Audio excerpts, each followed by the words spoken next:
विधवा बहू का फैसला। महक की शादी रोहन से होती है। रोहन माँ बाप का इकलौता बेटा होता है, लेकिन फिर किसी कारण से रोहन की मौत हो जाती है। बेटा महक, तेरे आगे इतनी बड़ी जिंदगी है, फिर बच्चों की भी जिम्मेदारी। तू कोई काम कर ले। मैं तो कहती हूँ रोहन के ऑफिस में ही बात कर ले, शायद तेरे लिए कोई काम निकल आए। हाँ माँ जी, मैं भी यही सोच रही थी, लेकिन कैसे बात करूं, किससे बात करूं, कुछ समझ में नहीं आ रहा। अब वो क्या नाम था रोहन का जो दोस्त हुआ करता था, पहले तो बड़ा आता था हमारे घर। राकेश की बात कर रहे हैं? पर वो तो रोहन के बाद से कभी आया ही नहीं, पता नहीं कहाँ है वो। आया था, एक नहीं कई बार आया था, लेकिन मैंने बाहर से ही भेज दिया। घर के अंदर झांकता रहता था, मुझे ठीक नहीं लगा। अरे आपको तो पता नहीं क्या ठीक लगता है और क्या नहीं। उसका नंबर है मेरे पास, मैं आज ही फोन करती हूँ। सास राकेश को फोन लगाती है और शाम को घर आने का न्योता दे देती है। अरे आंटी, ओहो भाग्य हमारे कि आपने घर बुलाया। मैं तो कई बार आया, लास्ट टाइम तो अंकल से मुलाकात भी हो गई थी। हाँ, वो हम लोगों को निकलना था ना कहीं उस वक्त। अरे छोड़ो ना बेटा, बोलो क्या लोगे? आपकी बहू। क्या बकवास कर रहे हो राकेश?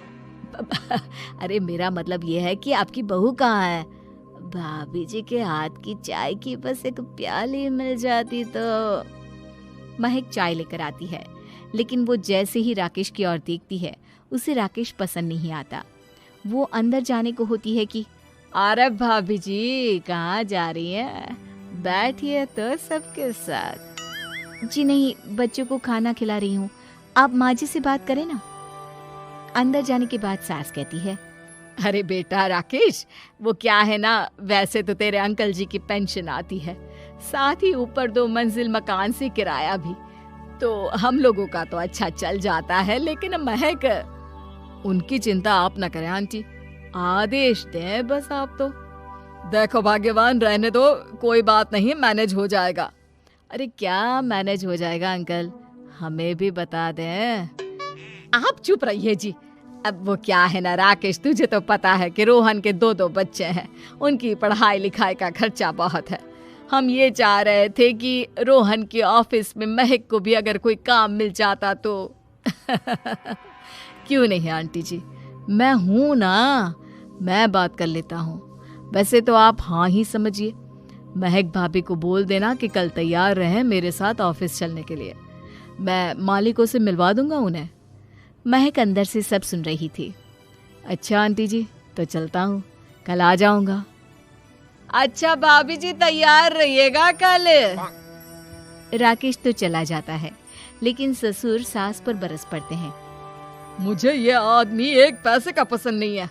तुम इसे बोल दो कि हमें कहीं नहीं करवानी बहू से कोई नौकरी। अरे क्यों नहीं करवानी? सारा पैसा मैं इसके बच्चे और इसी पर उड़ा दूंगी, तो मेरी बेटी को क्या दूंगी? जरूरत क्या है तुम्हारी बेटी को तुम्हारे पैसे की? अरे वो तो पहले ही बड़े पैसे वाले घर की बहू है।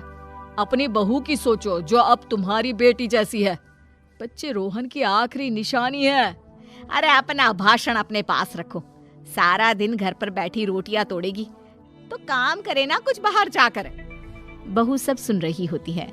वो अगली सुबह बिना मन के तैयार तो हो जाती है, लेकिन जैसे ही राकेश आता है, क्या बात है भाभी जी, रेडी हैं? तो फिर चले डेट पर, मतलब इंटरव्यू पर। महक सामने आती है कि सामने ससुर जी खड़े होते हैं। हाँ महक बेटा, आओ चलते हैं, मैं भी चल रहा हूँ।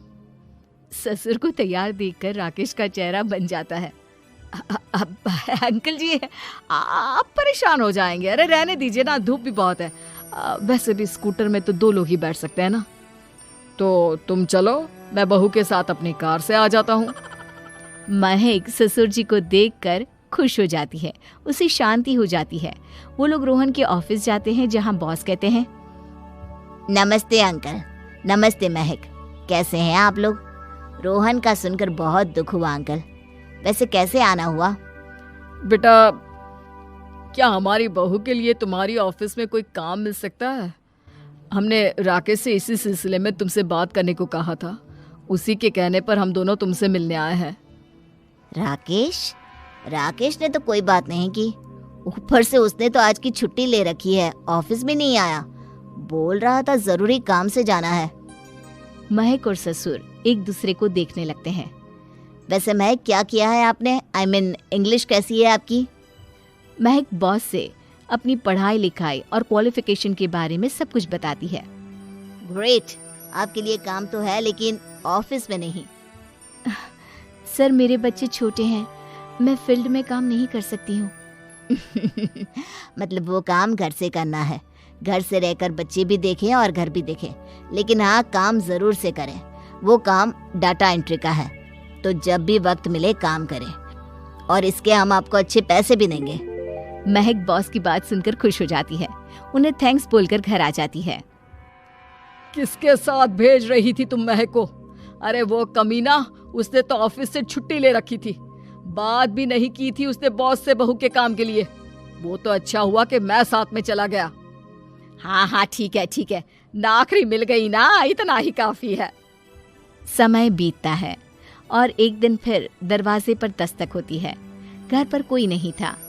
महक दरवाजा खोलती है, देखती है तो सामने है राकेश। नमस्ते भाभी जी।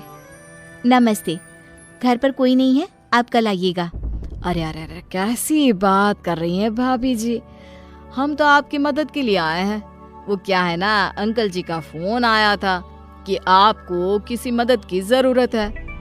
महक को आश्चर्य होता है कि उसके ससुर ने राकेश को फोन क्यों किया। वो ससुर जी को फोन करती है लेकिन फोन नहीं लगता। नहीं, हम लोगों को किसी भी चीज की जरूरत नहीं है, आप जा सकते हैं। अच्छा, एक कप चाय तो पिला दीजिए। महक चाय लेकर आती है। चाय पीने के बाद, रोहन मेरा बहुत अच्छा दोस्त था, उसने मुझसे कहा था कि वो रहे ना रहे उसके घर वालों का, खास करके आपका ख्याल मुझे ही रखना है, तो मैं कल फिर आऊंगा भाभी जी। नहीं, माता पिताजी है नहीं, वो 4-5 दिन बाद आएंगे, आप उन लोगों के आने के बाद ही आइएगा। मुझे ये सब ठीक नहीं लगता। अरे छोड़िए ना भाभी जी, लोगों का तो काम है कहना। मेरा मतलब है वो तो बोलते ही रहेंगे। आता हूँ मैं कल। महक को अब गुस्सा आ जाता है। हमेशा शांत और मधुर बोलने वाली महक पहली बार जिंदगी में फैसला लेती है, और फैसला होता है राकेश को सबक सिखाने का। बड़े बेशर्म हैं आप, किसने कहा आपको कि आप आए? अरे भैया, साफ साफ बोला ना कि नहीं जरूरत है किसी की मदद की, मैं अकेले सक्षम हूँ अपना घर संभालने के लिए।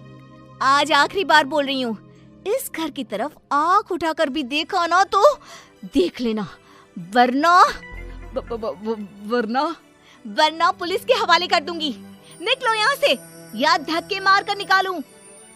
पुलिस का नाम सुनते ही राकेश वहां से 9-2-11 हो जाता है, और महक को अपने फैसले पर गर्व होता है।